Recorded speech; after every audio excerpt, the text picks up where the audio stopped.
I unlocked the door, ready to show the couple the place. But when the door swung open, I froze.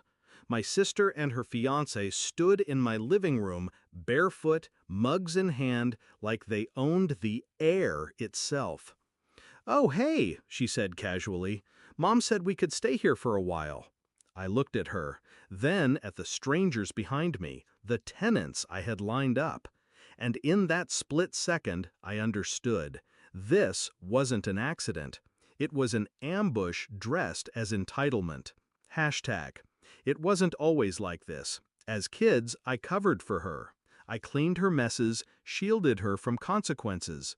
She repaid me with laughter, inside jokes, secrets shared under blankets. For years, I thought she loved me. But patterns repeat. She stole clothes, money, even friends. And Mom never punished her. If I complained, I was jealous. If I objected, I was selfish. Somewhere along the line, I stopped expecting fairness. But I never stopped remembering. Hashtag.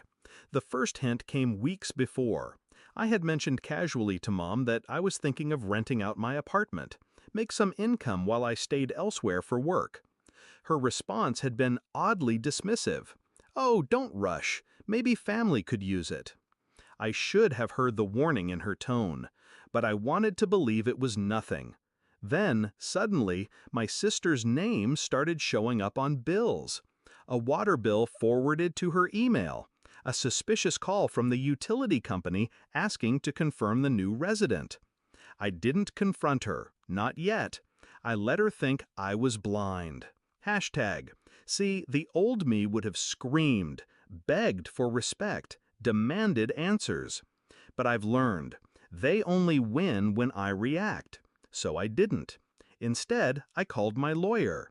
I confirmed every title, every deed, every line of ownership. Ironclad. My name. Only my name. And then I began to wait. Patient. Silent. Because the most elegant revenge is the one they walk into themselves. When I arrived with the tenants that day, I was ready.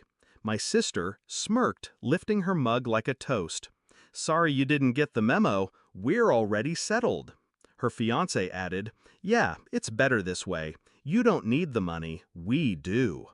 Behind me, the couple shifted uncomfortably. They were ready to leave. I could have lost them right there. But I smiled. Calm, precise. "Oh, you're staying here?" I asked. She nodded.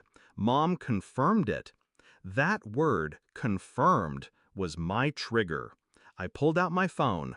One call. Speaker on. "Hi, this is Officer Delgado. Just confirming we're still set for the removal today?" "Yes," I said, eyes never leaving my sister's. "The squatters are here." Her face drained. The officer continued, matter of fact, "We'll be there in 15 minutes. I hung up. Silence filled the room like smoke. "What the hell?" my sister hissed. I stepped closer, lowering my voice so that tenants could still hear every syllable. "This is my property. Every paper has my name on it. You don't live here. You've been trespassing. And in about 10 minutes, the police will explain that to you." Her fiancé sputtered, "You wouldn't." "Oh, I already did." I turned to the tenants, gesturing toward the hallway. "Shall we see the bedrooms?" We walked through the apartment as if nothing was wrong, while in the living room, my sister's voice cracked into panic. By the time the knock came at the door, she was pale, her bravado gone. The officers stepped in, professional, efficient. They asked her one question: "Do you have proof of residence?" Of course, she didn't. The officers escorted them out, her fiancé cursing under his breath, her eyes darting back to me like a cornered animal. I didn't move. I didn't flinch. I simply closed the door behind them. The tenants signed the lease that night. Over celebratory drinks, they joked about the family drama they'd walked into.